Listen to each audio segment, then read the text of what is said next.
Hello and welcome into the 3A Boys District 1 semifinal matchup on STSPN. We're in Mill Creek, Jackson High School. The Den is what they call it.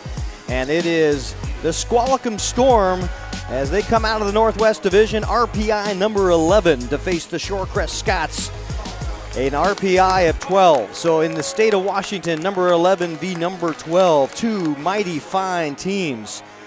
Squalicum having to come down I-5 corridor on a 1.5 hour or so bus ride into Jackson High School. Shorecrest, of course, just in Shoreline. They just popped up. This is a place they're used to playing. And it'll be an interesting matchup as we get set with the starting lineups playing out in front of us. We'll start with the Squalicum Storm. Of course, Squalicum, for those of you not familiar, in East Bellingham, just north of Lake Whatcom, up near the border, and they will start number 14, Ben Peterson, a 5'9 senior. Demeek Mitchell, wearing number 24, a 5'10 senior. Devontae Powell, wearing number 33, a 6-foot freshman, getting the start. 43, Kendall Engelhart, a 6'3 junior, and Jacob Johnson rounds out the starting five for the Storm, wearing number 44, a 6'2 senior. And on the other side of the ball, for Brian Fisher, Shorecrest Scots, Malcolm Rosier Butler, a 6'2 senior, Chris Lee, a 6'2 junior. And then they start to grow. Walter Wang, 6'3, a senior, wearing number 21. Stephen Lynn, 6'1, a senior, number 40. And Philip Pepple, a 6'8 junior, wearing number 55. We're going to take a break and be back. You're watching STSPN. Did you know that Speedway Chevrolet is part of the Lee Johnson Auto family? That means 84 years of serving you the LJ way. Need a truck? We have the perfect truck to fit your needs. Half tons, 1 ton, 2-wheel drives, and 4-wheel drives. Our finance specialists are here to help you, whether you have good credit or bad credit. We're just off Highway 522 at West Main Street in Monroe.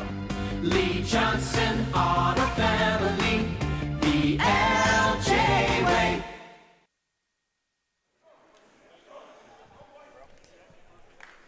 Welcome back to the Den in Mill Creek, Jackson High School. Scoop Jackson, founded 1994, and talking to the athletic manager, George, here at Jackson. As long as he can remember, districts has been held in the hallowed halls of Jackson dating back 23 years. So certainly a destination for high school basketball in the Northwest. If you're here, it usually means this time of year you're playing for the trip to a state tournament. And that, of course, on the preseason goals for many of these teams. Squalicum 10-2 in the regular season league play, 17-3 overall, as tipped away. Squalicum goes up against the bigs trying to get it in. Quickly running the court is Ben Peterson. And he'll just go right at him. He attacks well with that right hand. Now they'll get the ball in to Lee. Chris Lee breaking the zone. Lynn, long three on the way. This time Wang. Walter Wang drops the triple. And high school basketball underway, track meet style. 7:22 to go first quarter. We're just underway. It's a 1-point home team. That would be Shorecrest home team lead. Down in the corner it goes. Demeek Mitchell can't get it to fall. Offensive rebound, the putback. Mitchell, he'll reverse it all the way to the left-hand side. The high arcer rattles out. Shorecrest and Lee corral. Rosier Butler, one of the better point guards in the Wesco. And driving traffic, and an easy baseline scoop by Chris Lee. And the score 4-2. Shorecrest got here by the way of a win versus Meadowdale, 62-52 last Saturday. Devontae Powell, the freshman, connecting for three. And then back in goes Stephen Lynn, a little floater, a little runner. Tough to get that big body leaning after he picked up the dribble and drops it in anyway. 7-5. Meadowdale having to work themselves out of a loser's out situation early. Way back on February 10th, seems like eons ago, last Friday, a week ago Friday. And a stop and the pop in traffic. No good. Lynn right there to take control. And now Rosier Butler. We'll see him a lot. There's the misdirection and a change of pace up for Wang. Walter Wang. Wang not afraid to pull the trigger, a 6'3" senior. And this Shorecrest squad, the number 2 out of the Wesco, playing like number 2, and both number 1, you'll see them in a game from now. Of course, we're the first of a doubleheader as Rosier Butler, a little hesitation, dribble, and then explosion on that left-hand side, blew by every Storm player, and up with that left hand. Back out is the kick. Peterson with it. Now the long triple, long ball, front iron, no good from Powell. And only one chance on the offensive glass for the Storm. Scott's doing a great job at boxing out, getting in that key, and only allowing one shot, 11-5. Once again, the left-hand dribble drive, and we've got a foul on the baseline. The first foul of the ball game, the young ball game. Ben Peterson charged with his first personal foul, and the Scots will re-enter the ball along their own basket baseline. Little dribble drive, Lee now, and an offensive putback by Peppel. Lee caused the damage and split the double team, and while everybody was watching Lee go up with that right hand, Peppel was right there undenied along that right-hand baseline, left-hand baseline rather, and puts it home. 13-5, the lead expands. Now Powell down in the corner, splitting the wickets, Mitchell, and he'll score a short corner jump shot. That's a tough shot. You've already gotten by 2 bigs, and then you're attacking the tall oaks underneath, including the 6'8 Peppel. And a floater, a hustle play, not quite connected. Devontae Powell with a fast break lay-in, but he had wide eyes, knocks it out in front of the Shorecrest bench. And Shorecrest will bring it back in. The senior Rosier Butler being guarded man-to-man pressure now by Peterson, and a great job by Peterson as they drop back into that zone. And so they attack early across the timeline, they being the Squalicum Storm in defense.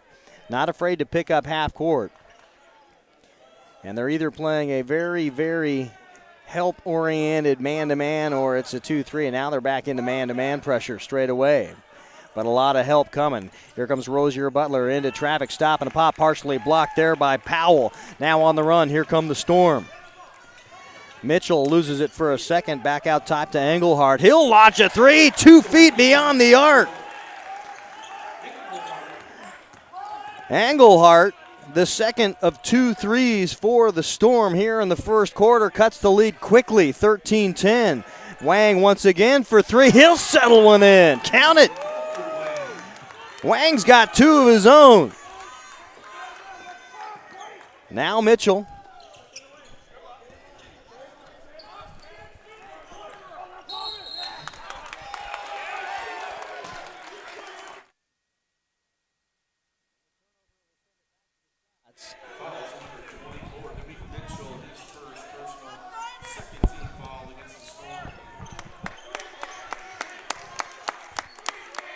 Checking out is Wang. And in for the first time tonight, Simon Acker, the 6'9 senior. So it doesn't get any smaller, this Shorecrest lineup. They sub out a 6'3 senior for a 6'9 senior. And between he and Peppel at 6'8, the Storm look diminutive on the block. They'll kick it out. There's the 6'9 Acker. Dribbling in, now the long kick. It'll be Lee for 3. He'll drop one home. Kaboom! Down it goes. 3 triples for the Scots here in the court, and the lead to 9. Engelhardt now in the corner to Peterson. They'll swing it around on the left-hand side. Powell will back it out. Now into the right-hand corner. Finally finding the opening underneath, and a beautiful job of ball movement And they finally hit, I believe that was Powell for the scoop on the left-hand side, but that zone shifting enough and enough patience by the Storm offense to find the seam. High screen. And we'll swing it around on the left-hand side now to Lee. Up and over everybody trying to find Peppel. He'll turn around, 5-footer. Almost looked like a pass. Acker with it. And a bit of a three-ring circus has to be slowed down by Rozier Butler as the shot clock at 3. He'll spin, and an offensive shove-off foul. The elbow came up right in the face of Devontae Powell for the Storm, and he draws the offensive foul on Rozier Butler. And Malcolm, his first personal foul, first team foul on the Scots. Engelhardt, he's already managed to cash 1 3 in, looks for another, just comes off the front rim. And now Rozier Butler, the 6'2 senior captain of this squad, running the offense, the quarterback of this Shorewood Scots offense. We'll bring it in. Camara, in for the first time, number 25, Omar Camara. Here's Rozier Butler. He'll swing it out to Lee. Lee against a double team, now a triple team, reverses pivot. Now will cat up with a right hand scoop. That's a shot in traffic with a little hang in the air, made it count. Chris Lee already with 7 points tonight. Early on, 52 seconds, it's now a 21-12 advantage for the Scots. Dumped down to Jacob Johnson, top of the key now, one of the big men for this Storm squad, running the point. 3 on the way, count it, Powell. He's got 8 and keeping the Storm close.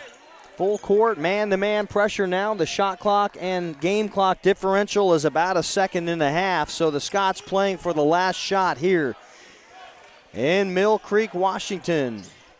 3A District 1 basketball, 16 on the game clock. And now head coach Brian Fisher calling out the play. Rozier Butler, it'll go through him, trying to get the entry. He'll fire it to Camara. Top it goes, Rozier Butler stopping a pop, counts some glass, and it's down. A 3-ball, 24-15. Holy smoke. An exclamation mark on a very big offensive showing here in the first quarter for the Shorecrest Scots. 24-15. You're watching 3A Boys District 1 semifinal basketball on STSPN, presented by Speedway Chevrolet. We'll be back with the second 8 in a moment. We are all frustrated with the high cost of heating and cooling our homes. At G&S, we are completely changing the way you keep your home comfortable. Our Mitsubishi ductless heat pumps allow you to control the temperature in each room separately, all of which can be controlled from your smartphone or tablet. Because we are the mini split experts here in Washington, we can design a perfect system for you, one that will save you a lot of money on your utility bill. Call G&S Heating, Cooling, and Electrical today or visit us at gsheating.com.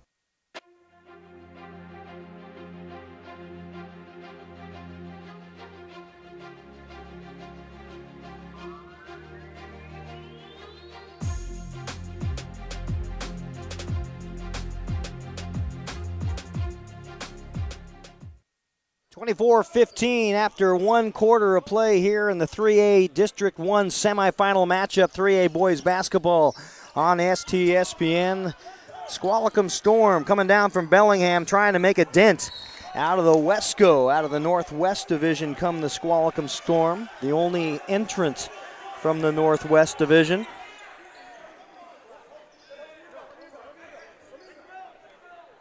As Ferndale did not make the 50%, the 500 criteria to get into the tournament.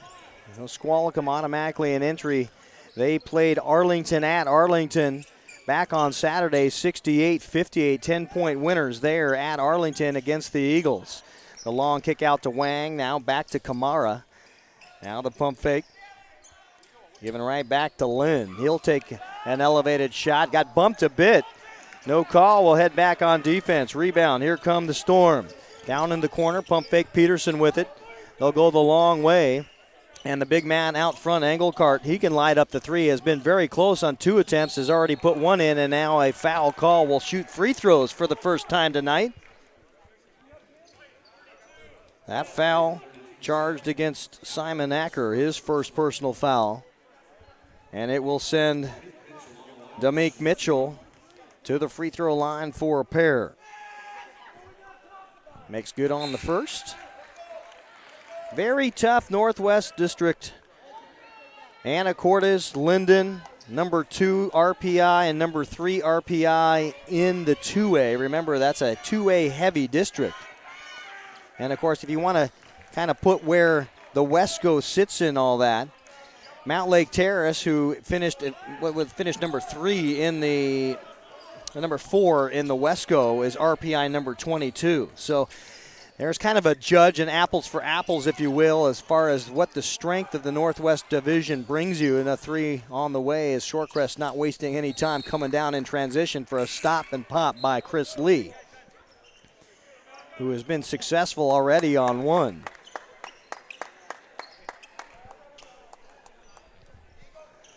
And the Storm will bring it up now. Down 7. They've cut the lead a bit.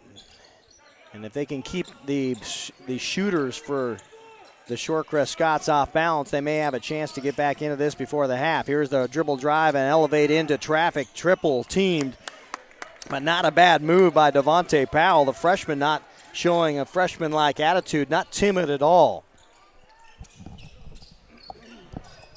And there's the steal in traffic, quickly turning the corner. Does he have numbers? He's got help. Finally finds it on the left-hand side. Misses the bunny.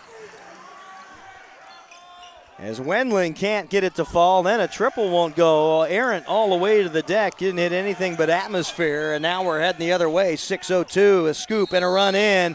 Offensive foul on Rosier Butler. That'll be his second for the same offense. Malcolm already a shove-off in the first quarter in a similar situation with that right-hand arm coming up near the face, is charged for the same injustice. And it's 24-17 with 6 minutes to go. Storm back on the offense.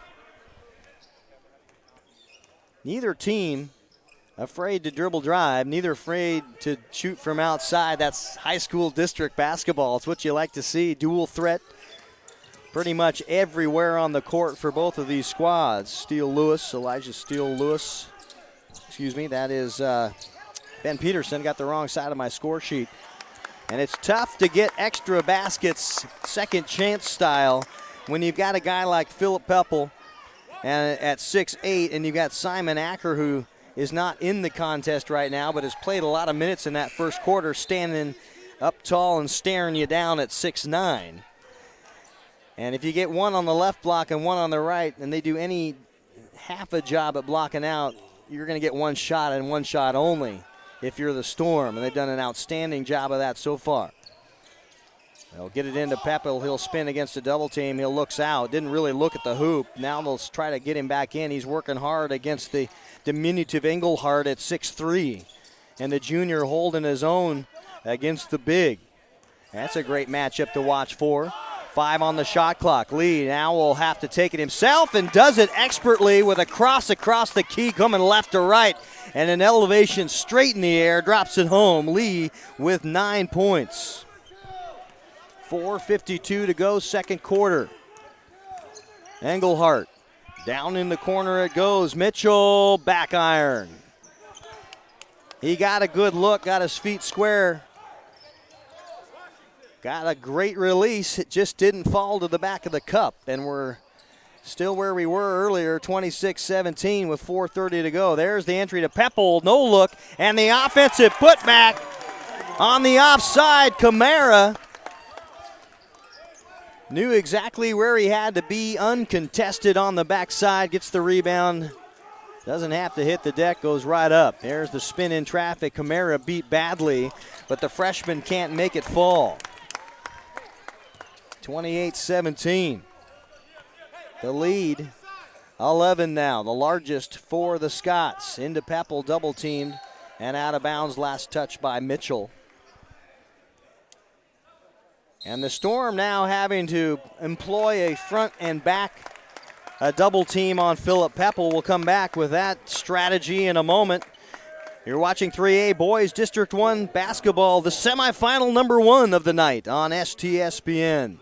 When you shop at Ace Hardware in Lake Stevens, you not only find what you need, we make sure you get the help you need too. Hi, this is Gray Eaglestead, and I own Lake Stevens Ace Hardware with my wife Christine. We'll greet you at the door and answer any questions you have about what you need. We're all about serving our customers and our community. We support local high school sports and many other Lake Stevens organizations and events throughout the year. So the next time you need something for that job around the house and a little friendly advice, come see us. Ace Hardware in Lake Stevens, we are the helpful hardware folks. Ace is the place with the helpful hardware folks.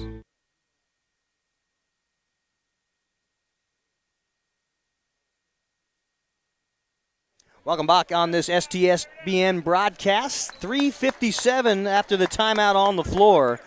Squalicum calling their first timeout. Down 11.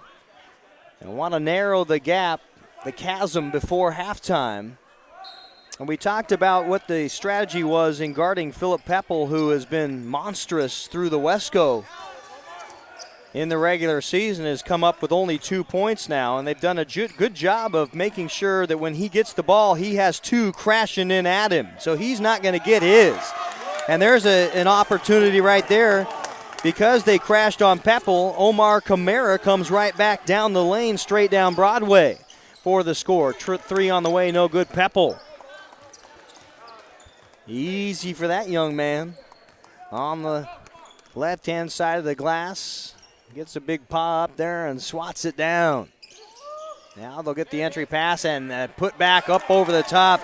That time diving at Peppel was Kendall Engelhardt, who has done such a great job in defense so far from the back. That time got a little behind, had to chase, and Peppel was able to make him pay. 3 on the way. There's another one. Kendall Engelhardt has 6 on 2 field goals. And that from downtown right in front of the student section. You're not going to see Peppel come out that distance to guard him. Kamara has all 6 of his points here in the quarter. And it's a 34-19 advantage with 2:36 to play. The long kick, here's another 3. That time it goes down. Demeek Mitchell with his first 3. He's had 3 attempts before that. So it took him a while to warm up. That's a guy that you're going to have to keep an eye on. Long 3, that one no good by Camara, and you can't fault him for that. He's had the hot hand recently, and now in transition, left-hand side, easy bucket for Windling. The feed from Engelhardt, and it's now a 10-point Scots advantage, so cutting back into the lead a bit. But with $1:52 to go, you're going to want to get a stop here. Into Peppel, triple teamed, and a foul called on the floor. I believe that'll go against Demeek Mitchell.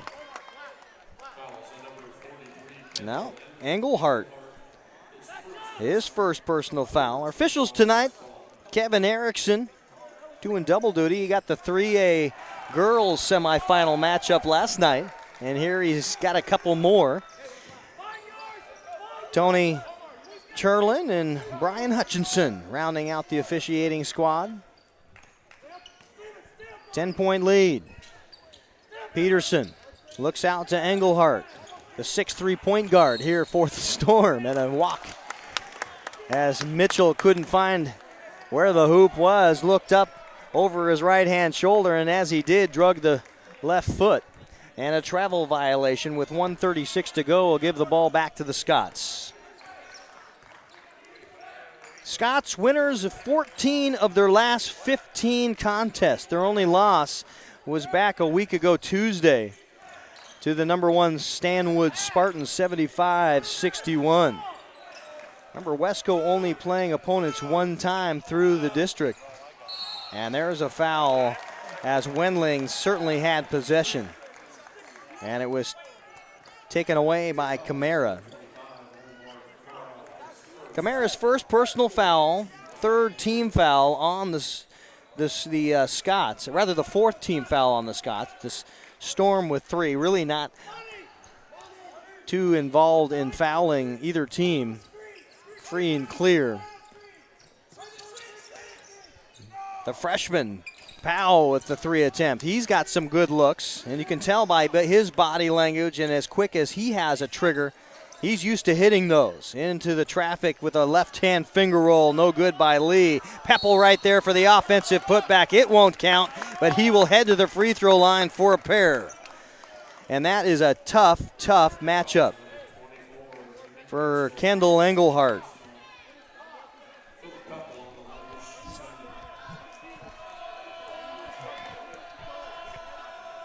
Engelhardt, second personal foul. And Pepple makes good on the free throw line, has 5 points now through 2 quarters. 47 and change seconds here on the game clock in quarter number 2. Can't hit the second.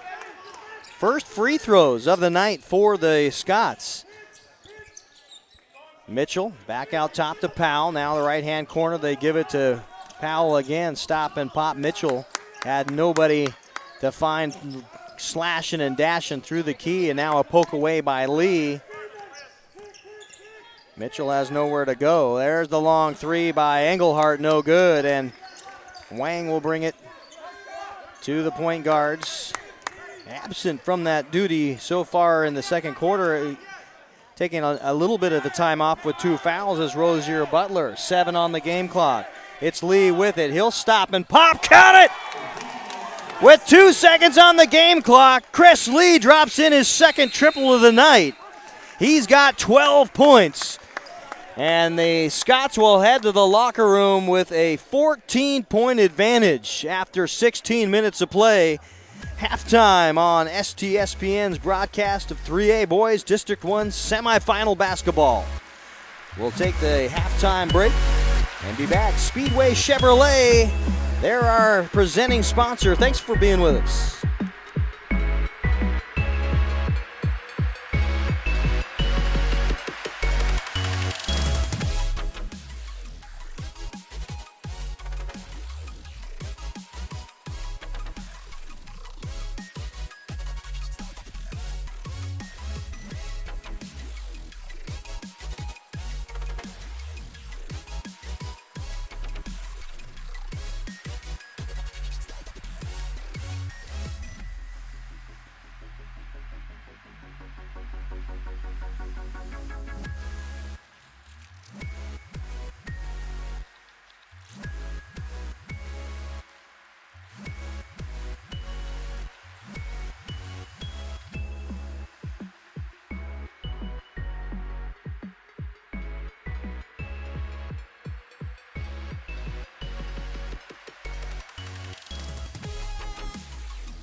Welcome back to Scoop Jackson High School, the Den they call it here in Mill Creek, Washington, home of the Jackson Timberwolves.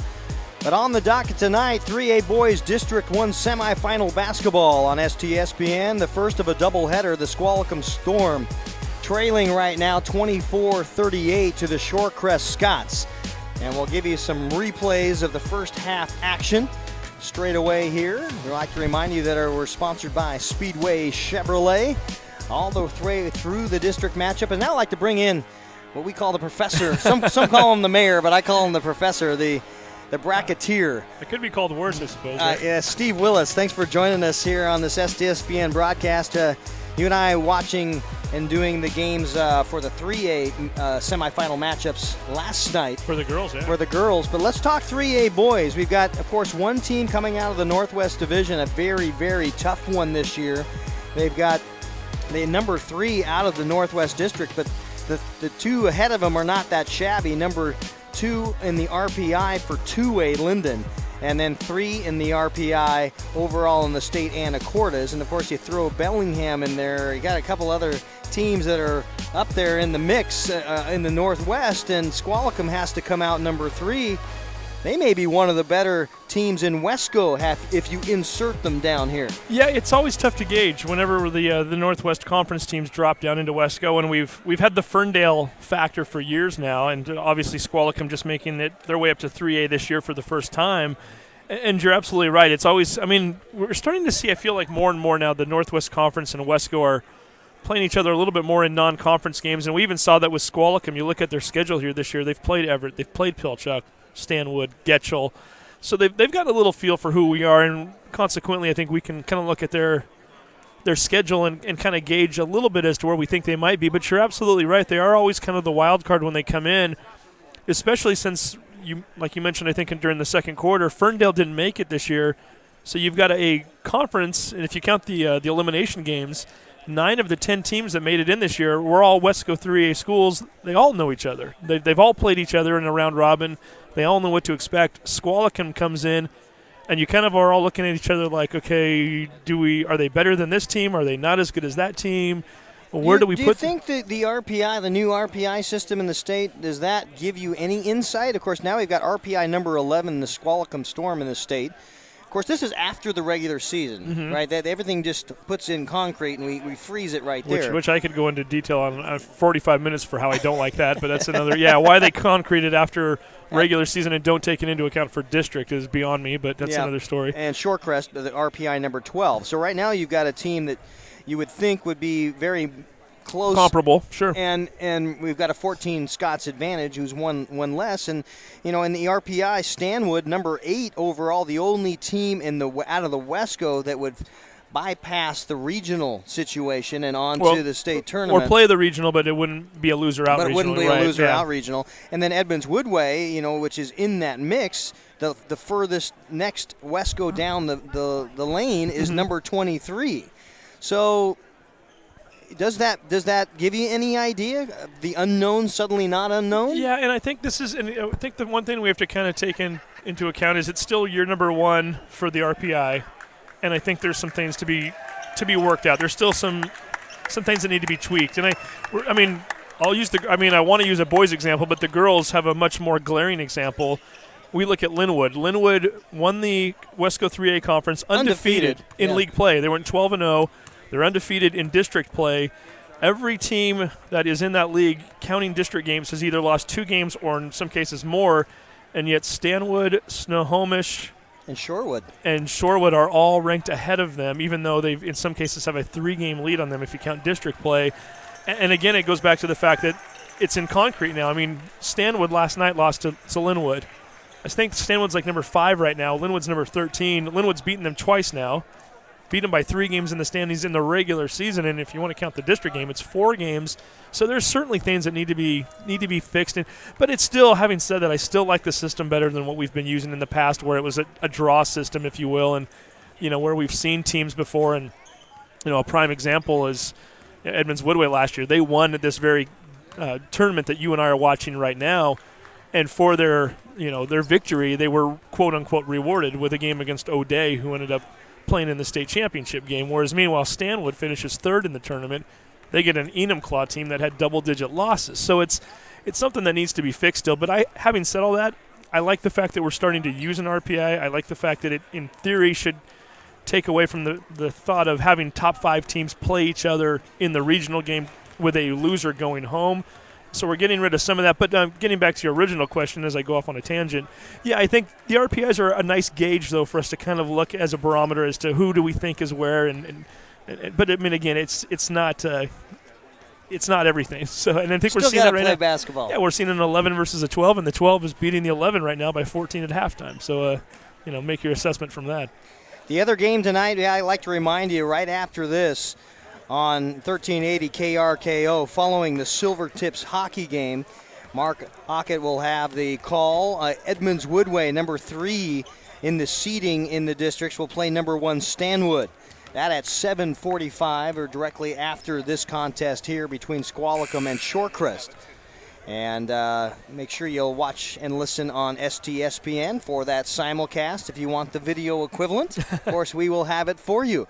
We'll take another quick break and be back here with the second half tip in just a moment. 14-point Shorecrest lead over Squalicum. We'll be back with the next 8 in a moment. Did you know that Speedway Chevrolet is part of the Lee Johnson Auto family? That means 84 years of serving you the LJ way. Need a truck? We have the perfect truck to fit your needs. Half tons, 1 ton, 2-wheel drives, and 4-wheel drives. Our finance specialists are here to help you, whether you have good credit or bad credit. We're just off Highway 522 at West Main Street in Monroe. Lee Johnson Auto Family, the LJ way. Welcome back to the Den in Mill Creek, Washington, home of Jackson High School. 3A Boys District 1 semifinal number 1. As the Shorecrest Scots will take the first entry, and a putback for Walter Wang starts the scoring. He came off early and put 8 points up in about 45 seconds to start the ball game, and now right back in it where he started the first half, starts the second, stolen by Rosier Butler. He'll go against a 2-on-3 and wisely bring it back out. Wang, no. He might just get 8. He may only get 30 seconds a half. Tell you what, if he gets 8 again in the first 45 seconds, this might be ball game already as they've got the 16-point lead. He's looking to put that dagger in there quickly. Jacob Johnson charged with his first personal foul underneath the Shorecrest bucket. And Shorecrest will bring it back in. Wang, top of the key now to Lee. They'll dump it down into Peppel. Turns, spins, double team facing him. He'll have to go the long way, short corner. Back out to Rosier Butler. Wang for 3, top of the arc. No. Here come the Storm the other direction. Left-hand dribble drive into traffic. A high arcer offensive rebound on the Mitchell miss. And they say Englehart touched it last. Back to the Scots. Wendling checks in after a minute of play, replacing Johnson. And you can't afford too many missteps now if you're the Storm. Exactly what I was thinking. You're down by 16. You need to start getting some momentum going, and just throwing away a uncontested pass, not the way to go. Speaking of, here we come the other direction. It's Mitchell. A long kick out to Powell. Ooh. Hits the upright. It is not. That shot's good in horse, by the way. And it's not out of bounds if it tops the top of the basket or the backboard. But it is if it hits the support. And the minute it kind of kissed the hanging support, it was whistled. Second turnover in as many trips for the Scots.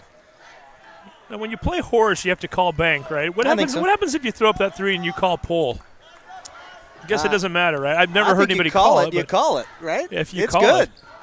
Having said that, I didn't hear anything from the stands here, so we're about 3 rows up. I think we would have heard something. The freshman Powell dribbles in, swatted away by Peppel, and back into the hands of Rosier. Butler has one ahead, charging fast and hard. Peppel, not quite the flush at the finish, but a Wang to Peppel, alley-oop basket.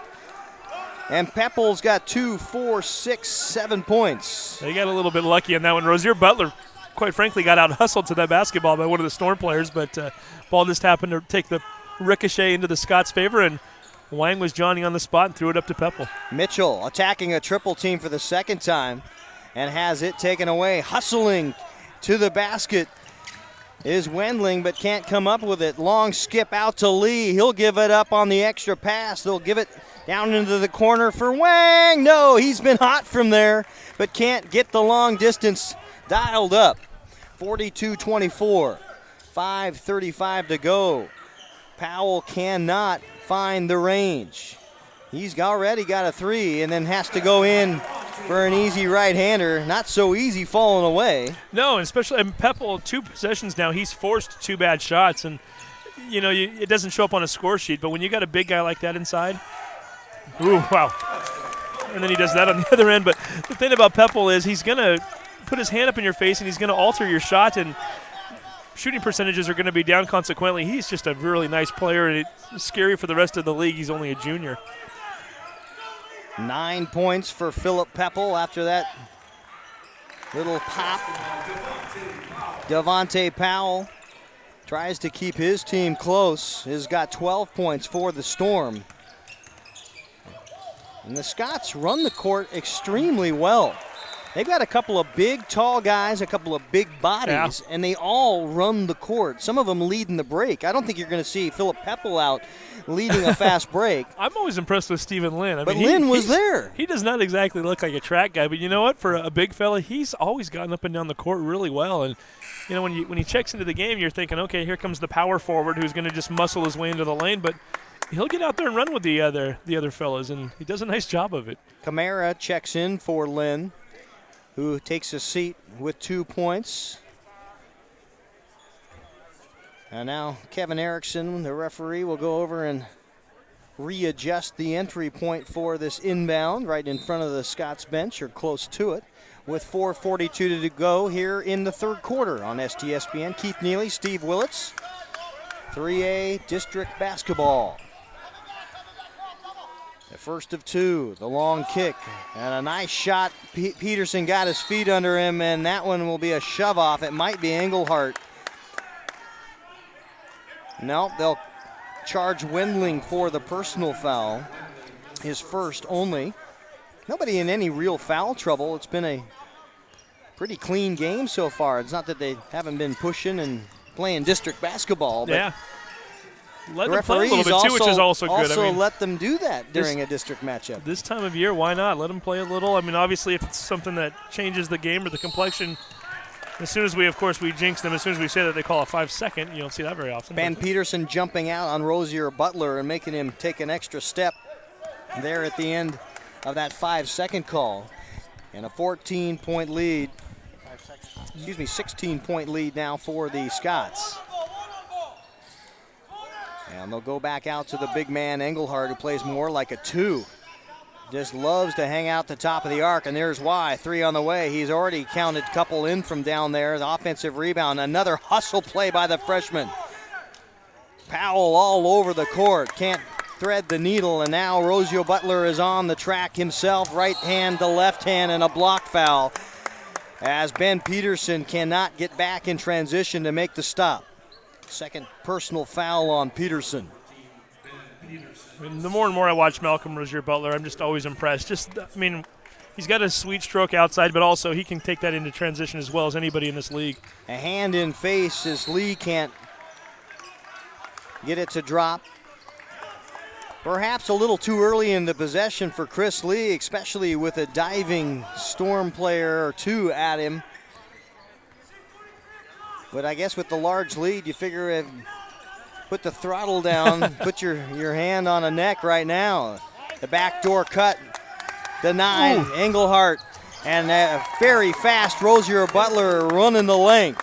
Gorgeous pass from Chris Lee ahead to Butler, though. I mean, obviously you can see those two know each other very well. There's a chemistry, and it showed itself there. And panic perhaps setting in a bit. And a 30-second timeout, as James Everett wants to say, let's talk things over. 28-46.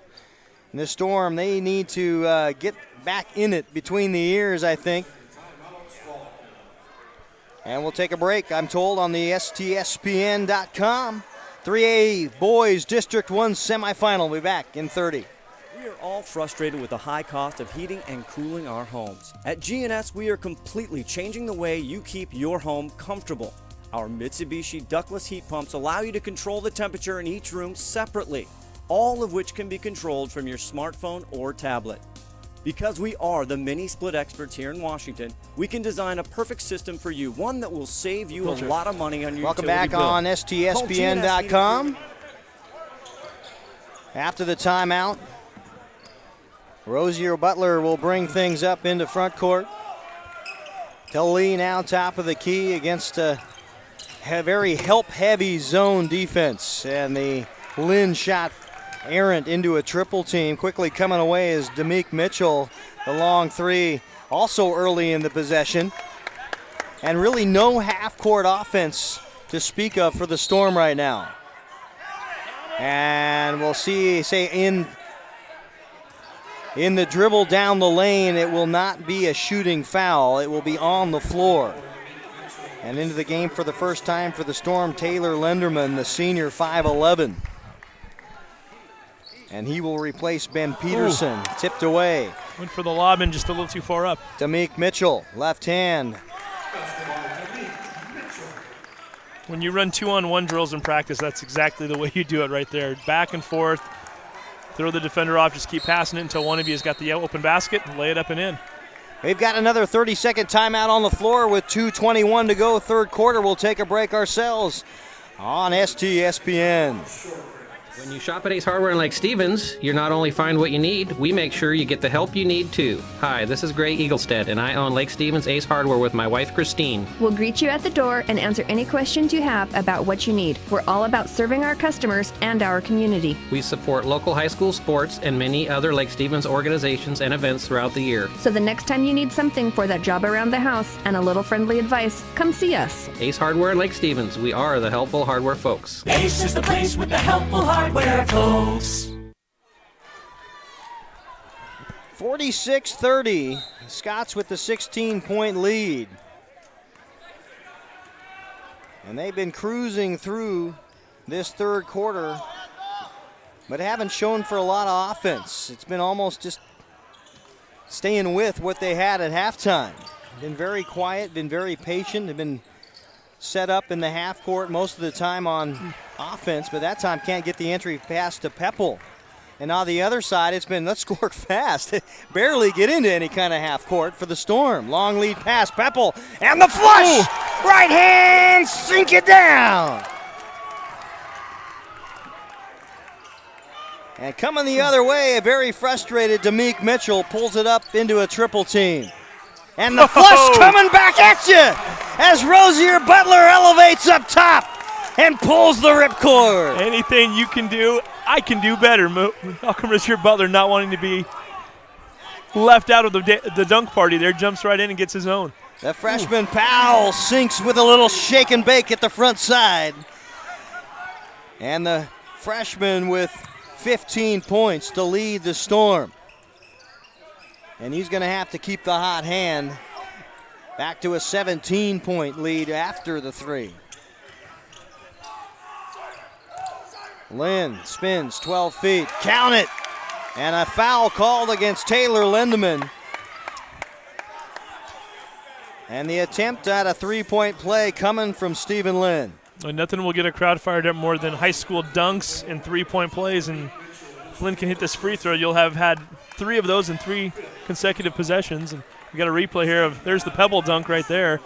I like the style points too. A little spread of the legs there, all Mr. 23 for the Chicago Bulls back in the day. So would he give it on the dunkometer? The big fellas are always getting kind of cheated off of the scoring for dunks, but hey, it's impressive nonetheless. He knew he was being watched. He knew he had a breakaway, and I'll give him an 8. How does that sound? I agree. 8. I like an 8. Hey, Rozier Butler, 6'2". I'm always going to give those guys a little more in terms of points. And Spud Webb advantage. Yeah, he hit down the baseline. I thought that was pretty impressive. A second one from Powell. Devontae Powell with 6 points and 2 trips.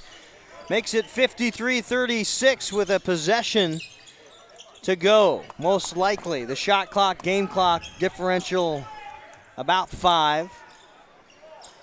Squalicum may get a second look at things, and anticipating the pass on the defensive side is Powell on the backside. Lynn says, I can draw up a stripe and step behind also. And after the three, I didn't catch the call, Steve. I don't know if they stepped on the baseline as they threw it in or what, but as soon as the ball was thrown in, the referee immediately blew a whistle and said, hey, everybody come on back here at Shorecrest basketball. I think they might have just gotten a little lazy on the inbound and stepped on the line. 20-point Scots lead with 13 seconds to go, third quarter. Man-to-man pressure, high and heavy out front. Diedrich Mitchell into the ball game now. The younger brother of Demeek. That one taken away, and that will be it for number 3. Quarter is in the books. 56-36, 20-point Shorecrest Scott advantage. We'll come back in the final stanza up on the board on STSPN.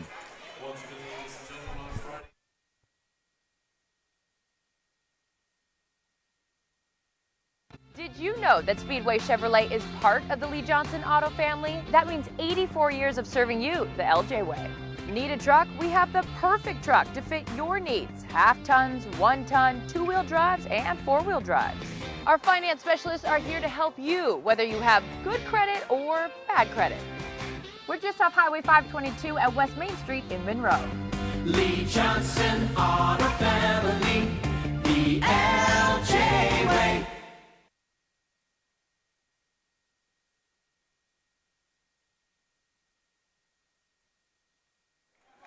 One final 8-minute quarter to play. The Squalicum Storm need to come storming back here if they want to make it to the Friday night championship game here at Jackson High School, 8 p.m. And you know what's interesting, if they lose this game tonight, not to say that they're going to yet, but they're down by 20, they will play either the winner of Everett, Marysville-Pilchuck, a game that's going on tonight. Who were Squalicum's first 2 opponents of the season this year? Everett and Marysville-Pilchuck. Won both of those games, so they've got to like their chances, although it's a very different-looking team, at least for Everett anyway, since December 1st. They're starting to play much better basketball, but at least for Squalicum, they're familiar with both of those opponents. 68-62, the Everett score in the first game of the season for the Storm, and then a much better outcome with a 70-54 win over the Tommies in game number 2, both W's. And Everett, Bryce Levine, the head coach, the first winning season for the Seagulls since 2002. They went 11-9 during the regular season. And Pilchuck, such a young team, and they show it at times. And when you get a young, talented team, some nights they're on fire and they look outstanding. Other nights they look like freshmen, sophomores, and juniors. And see if Pilchuck can get to that game. But at any rate, Squalicum, if they do lose, they know who they're going to play a little bit. 2-3 zone, trying to bust it with a shot. They'll swing it out to Powell, who's got the hot hand. 3 ball! Down it goes! 3 triples in the third quarter. 2 triples in the third quarter, now 1 in the fourth. And not only the triples, but he was getting off some quick 2s on the third quarter as well. I know off of one of the rebounds, he got in there offensively and put a quick putback in, and then, there we go, Malcolm Butler right to the lane, lays it up and in. And then Powell had another one, which you commented on at the time, where Pebble came flying in to block it, and he faded away and put it off the glass. As a freshman, he's looking really good. I'm impressed. Game high 21 points for the freshman Devontae Powell. The 6-footer says, I got one from Blaine.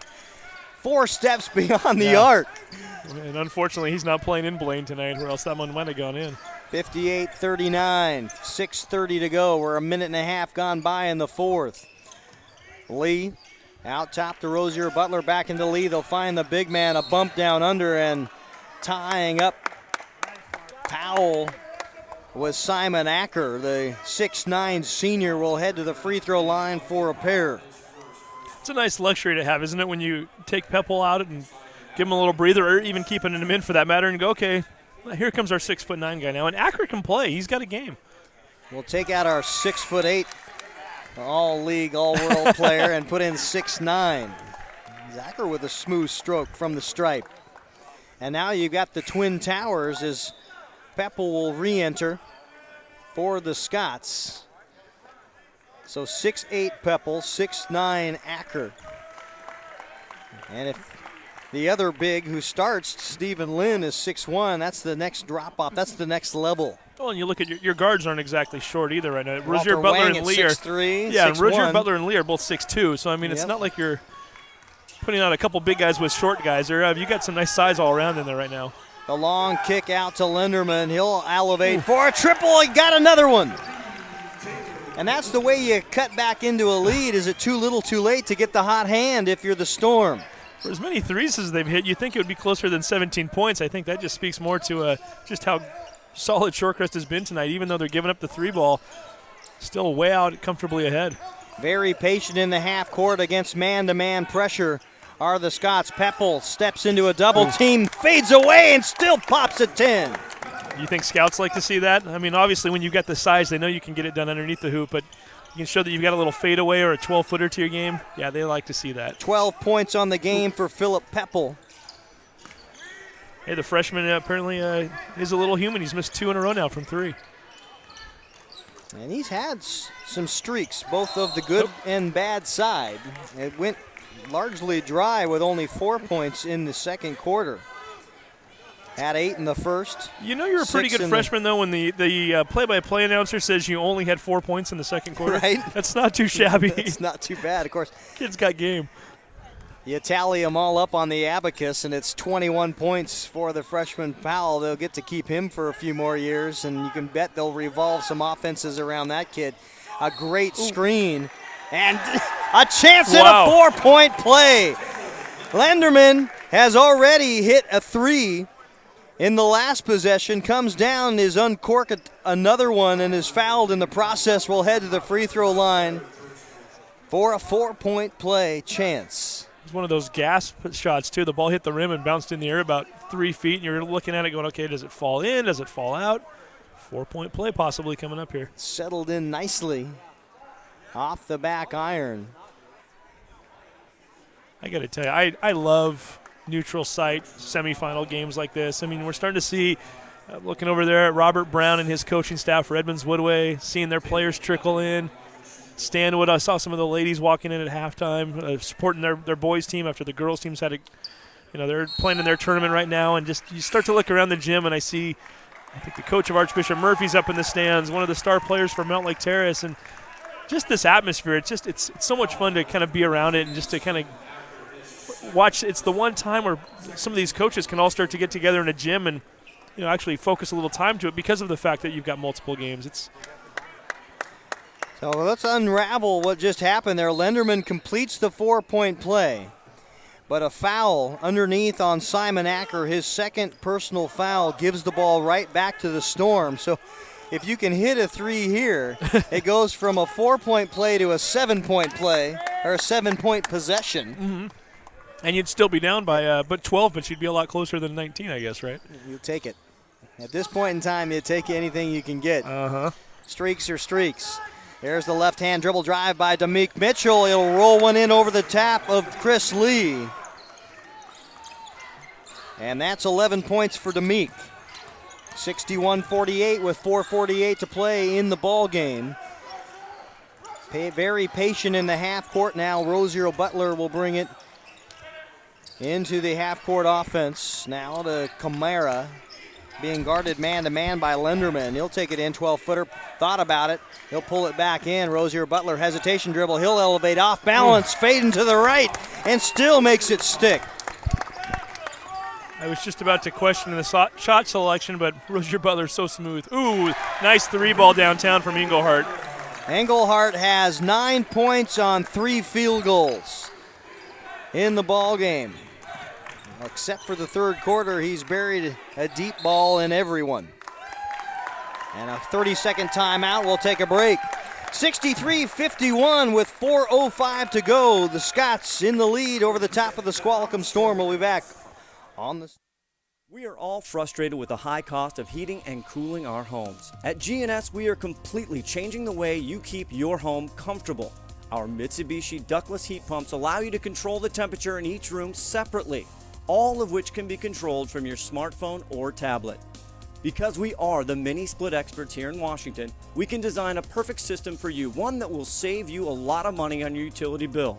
Call GNS Heating, Cooling, and Electrical today or visit us at gsheating.com.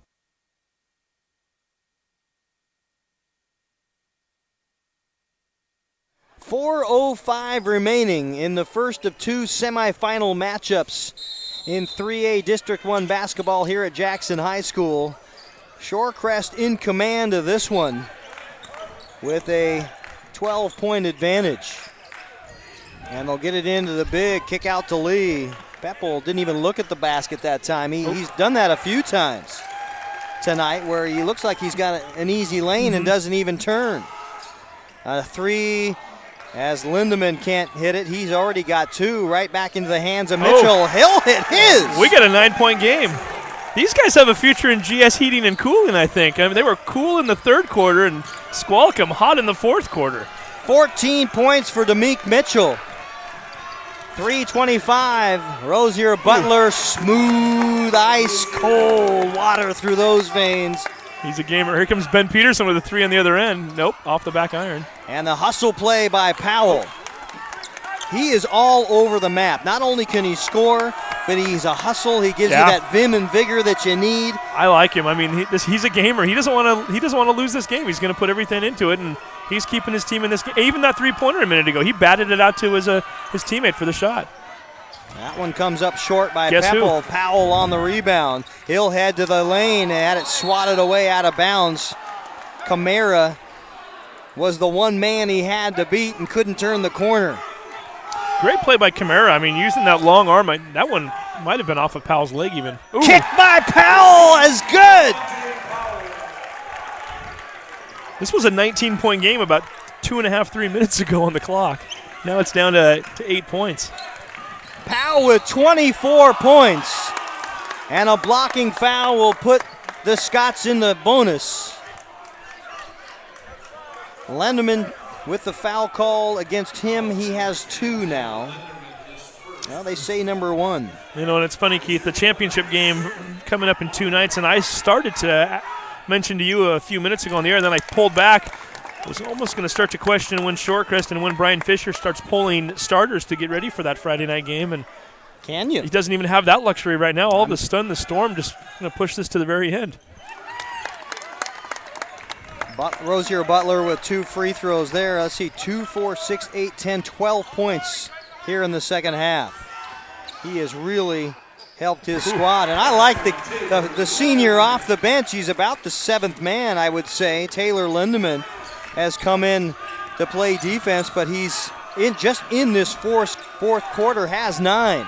He's playing defense, but he's playing a lot of offense right now too. And like you said, all his points coming here in this quarter. And between him and Powell, keeping the Storm in it. Lee with the presence to keep the things under control until the dribble drive through the lane, and he gives it up. I believe he'll take the foul. First foul on Lee. Nobody in any real foul trouble on either team. The highest count is 2 with a couple of points. Let's see, Rozier Butler with 2, Camara with 2, Acker with 2 for the Scots. And then 2 apiece for Peterson and Engelhardt. Count another one for Taylor Lindemann. Someone's going to have to get a hand in that kid's face. Holy smoke. 1:45 to go. Let's stay right here. The score only 5 points, and you said it earlier, a 19-point Scott advantage here in the quarter. And you talk about a momentum swing. It all started when Lindemann hit that 3 and was fouled, and they ended up making that into a 6-point possession. Went from 19 to 13 before the ball went down to the other end of the court. And Squalicum has fed off that momentum. It's given them confidence. It's, anytime you can look up at that scoreboard and start to do a little quick math in your head and feel like you have a chance, boy, that's a game changer. And that's exactly what that possession did. When you're down by 19, 6 minutes to go, I don't know if we've got it in us. And all of a sudden, when it's a 13-point game, you start to think, okay, well, that's 2 points a minute. We can make that up. And now you get to this point where it's 1:47 left. You're down by 5. It's 2 possessions. I mean, if you can get a quick turnover or stop Shorecrest from scoring, boy, you can all of a sudden turn the tide very, very quickly. And it's amazing how role players can make such a difference in the ballgame. Taylor Lindemann, now with 1:43, they feel they have to foul and get possession back. But it looked to me, and I don't know Taylor, he may be that 3-point specialist that's needed to cut leads. But it looked to me that he was injected into the ballgame on defense to get a steal or two because the way he was lighting his hair on fire and flying around the court. But he certainly comes up huge, and then missed the one-on-one. That one pays dividends. And again, 3 on the way. Count it! Kaboom! Down it goes. We've got a 2-point game here at Jackson High School. Lenderman putting on a three-point clinic from downtown, all over the map. Straight away, right corner, left corner. You said, I was just about to point that out. It's not as though he's getting into a comfort spot and hitting.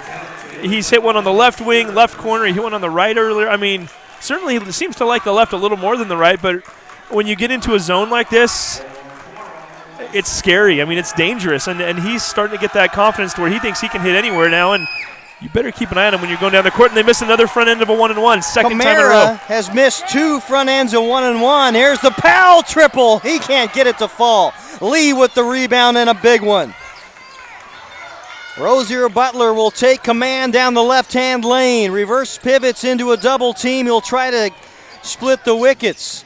And then adjust the compass, will slow things down. Back it out, 55 on the game clock. Rozier Butler stopped. They'll kick out to Lee. He'll dribble drive, wraps it around the back. Now the long kick out. Squalicum wanting the travel call, won't get it. Camara to Lynn. And a travel now will give it back to Squalicum with 40.7 seconds on the clock. Walter Wang back in the ball game, will replace Camara. 29 points here in the fourth quarter alone. Shorecrest has only scored, 9? Unbelievable, and they could tie or take the lead right here. 5-second differential, looks like, from the shot clock to the game clock as they want a timeout. Timeout on the floor. We'll stay right here on STSPN. 30.6 seconds remain. 67-65, Shorecrest reeling. And, the thing not to forget here, not only, Linderman, you look at him, he's got, 4 threes in the quarter, but you've got 3 other, how many threes do they have total? They've got 8 3-pointers in the quarter total from 4 different players. Demick Mitchell's hit a 3 already this quarter. Devontae Powell has hit 2. Inglehart's hit 1. If you're going to start worrying about Linderman right now, my goodness, if you're going to think, okay, well, we're not going to let him beat us, there's 3 other guys out there that have already hit 3s this quarter that will. And, boy, if you are Shorecrest right now, you're in a little bit of shock. I'm sure you're really worried about that perimeter right now, and I'll be curious to see how they defend this play coming out. I'll be curious to see what Squalicum tries to do if they have it drawn up to maybe go after one guy in particular. Again, you always got to like the hot hand, right? Certainly do, and Taylor Lenderman, shows what kind of basketball IQ he has in his foul choices, putting Camara at the free throw line, who has missed 2 front ends of 1-and-1. So he has come in, has played exquisitely on defense. He's lit you up for 15 points in the fourth quarter, his only quarter that he's played any minutes. Which is unbelievable. Keep in mind, Squalicum has 19 fouls. The next time they foul Shorecrest, they're in the double bonus. They'll go to the line for 2. Something to think about if Squalicum misses a shot here. Engelhardt out top to Peterson. Now to Mitchell. Mitchell will attack Lee, coming right to left. He'll rim off short. And now a foul call. And some exchange as Peppel comes up. When you come up with an elbow, but you come up with it at 6'9", it goes over the top of everybody. So no call. And that's one of those plays, and you see it time and time again in basketball. Obviously, the other team has to foul. Referee, if they're not going to blow it right away, they have to push it that much harder, and then things get a little bit edgy. But certainly Kevin Erickson doing a nice job, the referee, to get it under control. And Peppel heads to the line for 2, and if he can hit both of these, essentially we'll put this game away if they can get up by 4. 1 for 2 from the stripe so far tonight. Peppel hits 1 of 2. 9 points here in the half, and a timeout by his own coach on the floor. Brian Fisher's going to freeze him. Ice him. I was thinking the same thing. Wait a second, coach, don't do that. Hey, Brian Fisher, by the way, I joke, but he is a great coach, and this is a team that went to the state championship game last year at 2A. What was it, 3 years ago now? They won when they were a 3A then, too, other than that 2-year window. They won this district championship. They beat Stanwood in this very gym, I believe. He's done a fantastic job at Shorecrest, and great guy if you ever get a chance to talk to him. And certainly I kid when I say he was freezing him, but he knows what he's doing here, and he's setting up the right play. Well, it's possession basketball. Yeah. It's situational basketball right now, and especially if you've got young kids or kids that you need to make sure understand where you are in the possession. You've got 12.3 seconds on the clock. What do you do if we miss? What do you do if this ball goes in? Here's plan A, here's plan B, but it's still a one-possession game, and you don't want this thing going into overtime at this point when you've been on your heels the whole quarter. In the heat of the moment, I mean, various scenarios aren't playing through kids' heads when they're playing on adrenaline, and I think he just took the moment to go, you know what, like you said, there are so many different things that can happen in the next 12 seconds. Let's not just think about this free throw. Let's think bigger picture, and I'm sure that's exactly what he was telling his team. Philip Peppel heads to the free throw line, 9 points here in the half, 14 points on the game, and he hits them both big free throws. 4-point advantage. Quickly up with it is Demick Mitchell. He's got to get a quick shot off. 8, and that you don't need. Foul ensues on Rozier Butler. He'll head to the free throw line. And you needed everything but an unforced turnover. And you just got it. I mean, not that it may have mattered anyway. You're down by 4, but you certainly wanted to at least see your team put up a shot there. And the thing that's interesting, you've hit 8 3-pointers this quarter.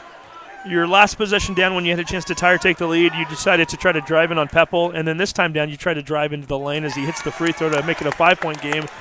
I would have thought you would have gone with what's gotten you here, and I would have thought they would have been looking more on the outside to get those deep shots off. And instead, they're driving at the big fella. Rozier Butler misses the second, so splits the pair. He's 3 for 4, 2 on the game clock, long 3 on the way. That will end it. The final shot will not count. And that is your final, 70-65. The Shorecrest Scots move on to the championship game right here at Jackson High School on February 17th. That's Friday night, 8 p.m. And the Squalicum Storm will fall into the losers bracket. They will play Marysville, Pilchuck, or Everett. The winner of that matchup going on right now, 5:15 on Saturday night will be the Squalicum Storm's next game here at Jackson High School, the site of the remaining District 1 basketball. Yeah, it's interesting. They do the championship games on Friday night, and then Saturday they do the consolation brackets, which are almost better than the championship games because they mean something. Losing teams are going home. The second place team, they still don't have to worry about not making it. They're still moving on. So we'll get set up for the simulcast. We want to remind you that up next at 7:45 or so, Edmonds Woodway versus Stanwood, number 3 in the district seedings versus number 1 in the seedings, Stanwood. They last met back on January 3rd with Stanwood winning that one 85-66. Mark Ockett will take the call on 1380 KRKO following Silver Tips Hockey. But for Steve Willits and the 5-tool player, it's Todd Elvig. I'm Keith Nealy. Thanks for being with us on this STSPN broadcast. The final 70-65. Shorecrest Scots over the Squalicum Storm. Thanks for being with us.